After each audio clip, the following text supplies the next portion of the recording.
E aí, galera, beleza, beleza? Bom dia, boa tarde, boa noite. Vai depender do momento que você estará assistindo esse vídeo, perfeito? Vejam só, na aula de hoje nós estaremos estudando o período democrático, ou período populista, ou a Quarta República Brasileira. Show? Mas antes de nós iniciarmos essa maravilhosa aula, graças a Deus, venham conosco e, deixa aquele like maneiro aqui no nosso canal e nos sigam também no canal YouTube, no canal do YouTube do canal do Aprovest. Venha fazer parte da família Apro, vem para a família Aprovest. Legal? Vamos começar a nossa aula? Vem comigo, vem comigo, vem comigo. Olha só, na aula de hoje nós estaremos estudando o período populista, que vai de 1946 até 1964. Nós temos que compreender os antecedentes que levam ao nascimento de um novo período democrático no Brasil, beleza? Tudo se inicia, galera, com o fim da Segunda Guerra Mundial na Europa e, claro, na Ásia, ali no Japão. Show de bola? Vejam só, meus caros nobres alunos, durante o período da Segunda Guerra Mundial, as tropas brasileiras foram comandadas pelo governo estadunidense, pelas tropas estadunidenses lá na Europa. Ao retornarem do combate, nós teremos o combate ao fascismo interno.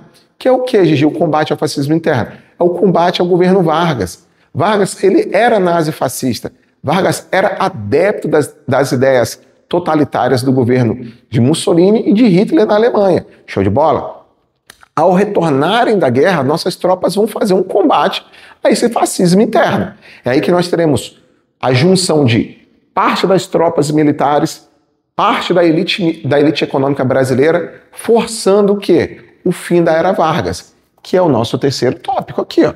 O fim da Era Vargas vai acontecer em dezembro de 1945, quando o exército, o mesmo exército que colocou Vargas no poder, vai tirar Vargas do poder, beleza? Aqui nasce, galera, o período populista brasileiro, que vai de 1946 até 1964, quando nós teremos, infelizmente, o quê? A ditadura civil-militar brasileira. Vamos então, galera, para o nosso tema de hoje, que é o quê? O governo populista. O nosso primeiro presidente que nós teremos sendo eleito democraticamente após a Era Vargas é o general Eurico Gaspar Dutra, ex-ministro da Defesa de Vargas, perfeito? Então, vocês podem ver que Vargas saiu do poder, mas ele ainda continua com uma pequena influência, para não dizer grande influência, no governo.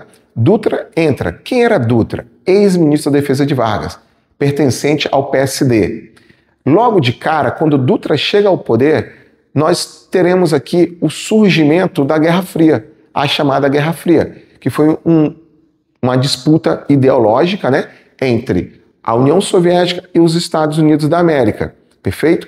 Dutra vai ser forçado a optar por um dos dois lados. Ele opta pelo governo dos Estados Unidos, ele fecha parcerias com os estadunidenses, e aqui nós temos características do governo Dutra. Vejam só, alinhamento político e ideológico com o governo estadunidense. Aí aqui eu quero que vocês observem o seguinte, esse alinhamento político e ideológico também vai vir para o quê? O lado econômico, o lado comercial, perfeito? Então nós teremos uma abertura econômica do nosso mercado nacional, o mercado nacional brasileiro, principalmente para os Estados Unidos da América. Vocês podem observar que nós teremos um rompimento diplomático com as nações socialistas e comunistas, perfeito? Então o Brasil vai romper relações com a União Soviética e com a China ao longo desse período, perfeito?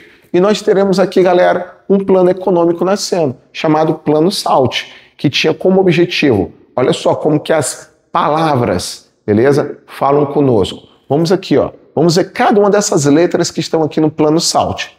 Saúde, alimentação, transporte e energia. Plano SALT era um plano econômico, perfeito?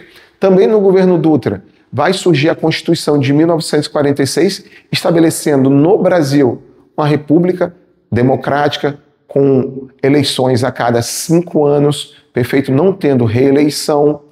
Aqui, em teoria, você vai ter a liberdade política, porque em teoria, entre aspas, Gigi, se eu estou rompendo relações diplomáticas com os países socialistas, Dutra vai colocar na ilegalidade o Partido Comunista Brasileiro, perfeito?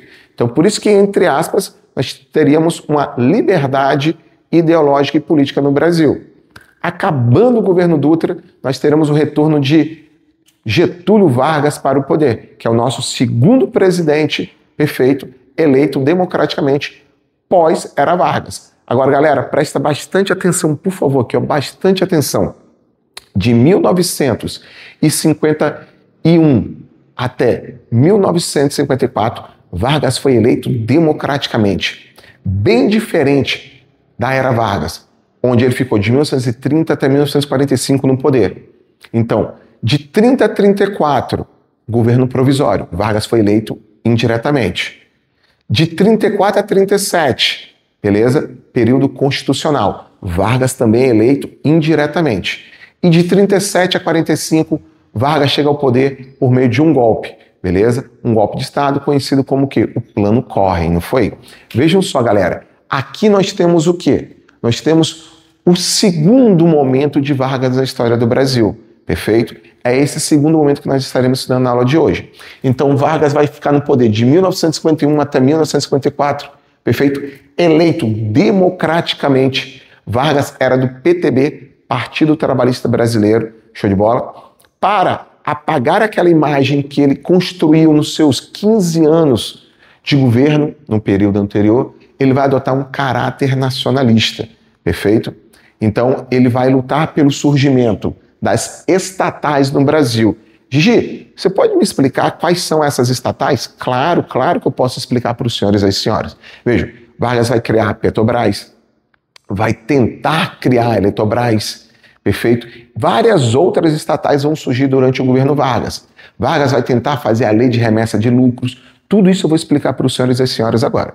Vejam só, meus caros e nobres alunos, o petróleo brasileiro, ele era explorado, perfeito, por empresas estrangeiras que traziam esse petróleo, traziam esse produto refinado para o petróleo, do petróleo, né, traziam esse produto refinado para o Brasil, gasolina, diesel, show de bola. E essas multinacionais diziam que não existia um petróleo em abundância no território brasileiro para que se tivesse uma empresa nacional, uma empresa estatal, que pudesse explorar o petróleo e fornecer esse produto tão importante e tão valioso a um preço acessível para a nossa população. É aí que Vargas vai criar o quê? A campanha O Petróleo é Nosso, onde ele vai enfrentar o governo estadunidense e as potências europeias para provar que existe sim petróleo em grande quantidade no subsolo brasileiro, produto suficiente para que o nosso povo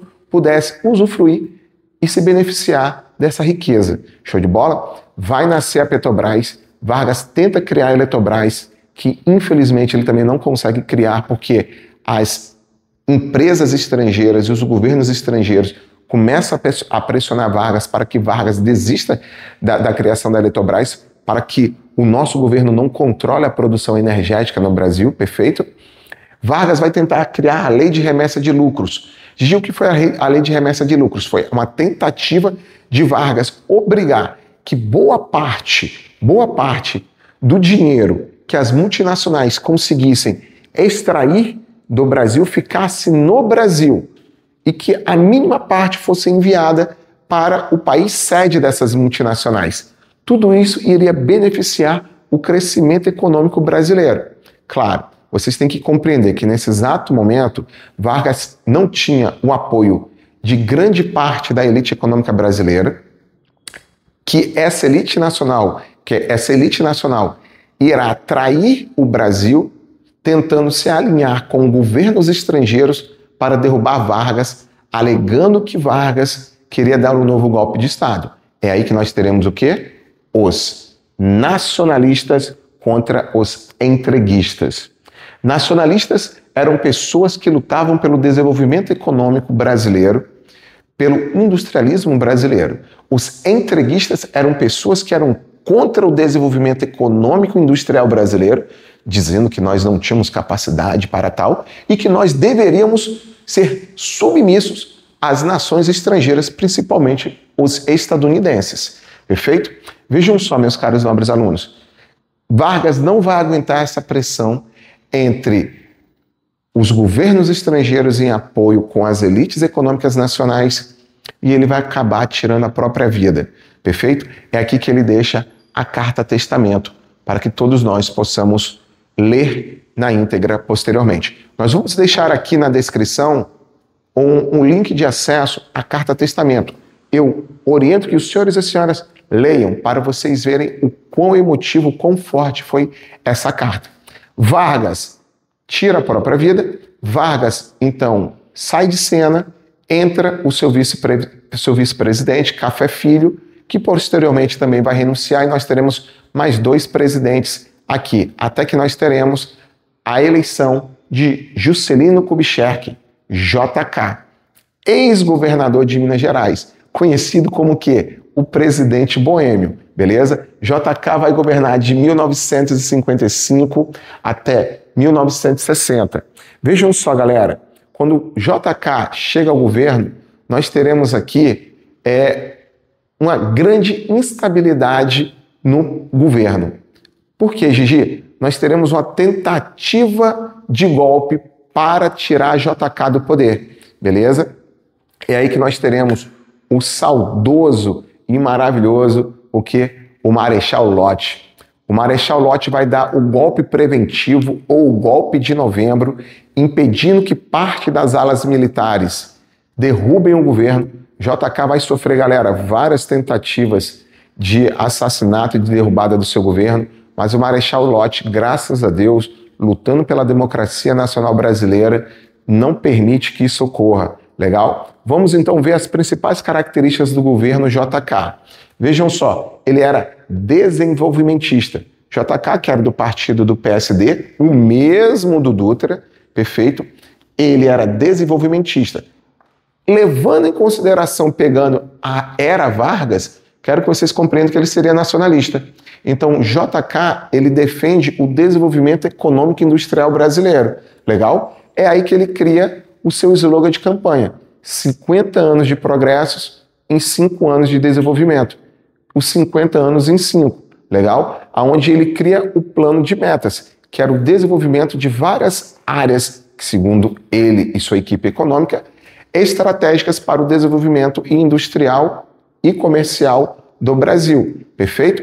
Porém, olha só, galera, Vargas não tinha dinheiro, JK também não vai ter dinheiro para investir no desenvolvimento econômico do Brasil. É aí que JK vai fazer o quê? Acordos com os Estados Unidos. JK vai contrair elevadíssimos empréstimos com juros elevados para tentar colocar em prática o seu plano de metas. Perfeito? Ao final do governo JK, o Brasil estará com a dívida externa astronômica, perfeito? Lembrando, galera, se você contrai uma dívida externa, você tem que pagar essa dívida. Para pagar essa dívida, você tem que aumentar impostos, o quê? Encarecendo a vida da população mais humilde. Perfeito, galera? Acabou o governo JK, JK consegue completar o seu governo. Nós teremos a eleição de Jânio Quadros, perfeito? Ex-governador de São Paulo, também apelidado de presidente bilhetinho, porque ele enviava bilhetes para o presidente da Câmara e do Senado quando não gostava de algo. JK, ele era conhecido entre os meios políticos, perfeito, como um presidente excêntrico, legal? Ele deveria governar, né, de 1961 até 65, passando o poder para o próximo presidente. Porém, ele terá um breve governo. Gigi, por que JK completou o seu governo e por que Jânio Quadros não irá completar o seu governo? Básico, galera. Durante a campanha eleitoral, ele prometeu ser submisso aos Estados Unidos da América, ele prometeu ser submisso aos interesses econômicos da elite econômica nacional brasileira. Mas ao chegar ao poder, ele vai adotar uma prática, uma política econômica, uma política externa independente. Beleza, galera? Vejam só, vem comigo. JK acaba o seu governo, nós temos o governo de Jânio Quadros, perfeito? Ele era da UDN, União Democrática Nacional, que vocês podem colocar como um partido de direita e extrema direita, perfeito? Vejam, ele tem um apoio, inicialmente ele tem um apoio dos Estados Unidos da América e das elites econômicas brasileiras, porque ele prometeu ser submisso aos Estados Unidos e a essas elites econômicas. Porém, ele adota medidas excêntricas e adota um caráter independente se tratando de política externa. Gigi, quais foram essas medidas excêntricas que ele adotou? Vejam só, galera, ele proibiu o uso de biquíni pelas mulheres nas praias, ele proibiu as corridas de cavalo e as rinhas de galo, ele proibiu os lanças-perfumes em festividades, principalmente nos carnavais, medidas pouco importantes, se você colocar assim, entre aspas, né, para um presidente da República, ainda mais um país de tamanho continental como o Brasil. É aí, galera, que ele vai vir de voadora. Ele vai fazer o que, Gigi? Ele adota uma política externa independente. Ele não vai ser nem direita nem esquerda. Ele não vai ser nem Estados Unidos da América nem União Soviética. Ele vai adotar a terceira via. O que seria a terceira via? Países que queriam comercializar com os dois blocos econômicos, seja o capitalista ou o socialista. Beleza, galera? Vejam só, quando ele adota a terceira via, ele acaba desagradando completamente os Estados Unidos da América, porque ele reata relações comerciais com os países socialistas, com a União Soviética, com a China, beleza? Vocês vão ver também com Cuba. Olha a diferença de Dutra para Jânio Quadros. Dutra rompe, Jânio Quadros reabre. Perfeito, galera? Tudo isso desagradou os Estados Unidos e a elite econômica brasileira. E, galera, para melhorar a situação dele, ele convoca um dos heróis da Revolução Cubana, Ernesto Che Guevara, traz ele ao Brasil, faz com que as Forças Armadas o receba e o condecora com a maior honraria militar do Brasil, a maior comenda, que é a Ordem do Cruzeiro do Sul. Isso tudo assusta a elite econômica brasileira, tudo isso assusta o governo estadunidense. É aí que ele vai ser obrigado a renunciar. Porém, ele renuncia alegando que forças obscuras o levaram, o forçaram a renunciar. E quando ele faz isso, o vice-presidente do Brasil, o senhor João Goulart, estava na China, China comunista. Mas quem enviou o vice-presidente numa missão diplomática para a China foi o próprio presidente do Brasil, o senhor Jânio Quadros. É aí, galera, que nós teremos uma crise institucional, uma crise política no Brasil para que Jânio Quadros saia de cena e entre João Goulart. Vamos lá então, saímos do governo Jânio Quadros, vamos entrar no governo então João Goulart. João Goulart vai governar de 1961 até 1964.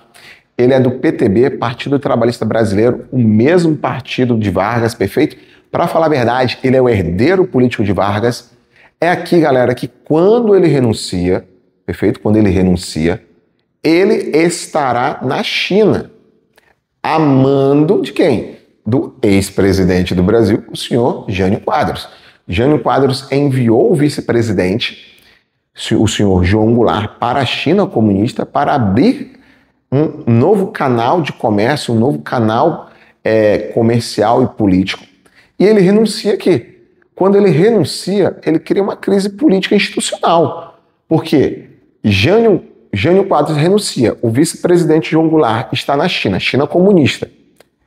Alas do setor militar não vão aceitar o governo de Goulart e irão tentar derrubá-lo. É aí que vai nascer a campanha legalista, a campanha da legalidade, perfeito? Orquestrada, planejada pelo genro de Goulart, o senhor Leonel Brizola, governador do Rio Grande do Sul. Os militares ameaçam derrubar o avião de Goulart ao chegar ao Brasil. Brizola fala que se algo acontecer com Jango, que é o senhor João Goulart, nós teremos o início de uma guerra civil brasileira. Os setores militares recuam, mas João Goulart também é obrigado a renunciar. É aí que vai nascer a fase parlamentarista brasileira, que vai de 1961 até 1963. Perfeito, galera? Durante a fase parlamentarista, João Goulart vai ter os seus poderes enfraquecidos. Nós teremos um primeiro-ministro, perfeito, e nós teremos o presidente, o João Goulart. É aqui que em 1963 acontece o plebiscito de 1963, onde a população brasileira é indagada se ela prefere o parlamentarismo ou o presidencialismo no Brasil, e aqui a população brasileira opta pelo sistema presidencialista. Então João Goulart vai assumir realmente o governo com totais poderes em suas mãos de 1963 até 1964. É nesse período que ele vai apresentar as reformas de base e o plano trienal. Show de bola? Gigi, o que seriam essas reformas de base? João Goulart tinha um plano político, econômico, social, educacional para o Brasil. Então ele sugeriu várias reformas na base estrutural do Brasil. Uma reforma tributária, uma reforma bancária, uma reforma educacional, uma reforma habitacional, perfeito? Tudo isso assustou a elite econômica brasileira e assustou o governo estadunidense, que acusavam Jango de ser comunista. João Goulart nunca foi comunista nem socialista, perfeito, galera? Vejam só, Jango ele queria realmente modificar as estruturas políticas, econômicas e sociais do nosso país, trazer uma melhor igualdade para todos os nossos habitantes. Legal? Vejam, galera, quando Jango apresenta as reformas de base e o plano trienal, isso aumenta a instabilidade política no Brasil. Aqui, por favor, prestem atenção. Eu quero que vocês compreendam que parte da elite econômica brasileira, junto com o governo estadunidense, vão trabalhar para sabotar o governo de João Goulart, lançando falsas informações, o que vocês chamam hoje de fake news, beleza? Essa elite econômica detentora dos meios de comunicação, junto com o apoio dos Estados Unidos e da CIA, irão desestabilizar o governo Goulart de dentro para fora e, claro, com o apoio dos militares. É aí que nós teremos a revolta dos sargentos, nós teremos o comício da Central do Brasil, onde Goulart apresenta as suas reais intenções por meio das reformas de base. Nós teremos a Marcha da Família com Deus pela Liberdade, organizada pelas elites econômicas com o apoio dos Estados Unidos, perfeito, para derrubar o governo Goulart, e onde nós teremos o golpe civil-militar brasileiro ocorrendo. Gigi, por que o golpe civil-militar brasileiro? Por que não ditadura militar? Vocês têm que entender que isso aqui é um sistema híbrido. Contou com a participação de militares e agentes civis da elite econômica brasileira. Mas isso fica para uma próxima cena, um próximo capítulo. Galera, muito obrigado pela participação dos senhores e das senhoras. Que Deus abençoe muito a vida de cada um de vocês. Até uma próxima. Beijo, galera. E nos sigam, hein? Nos sigam.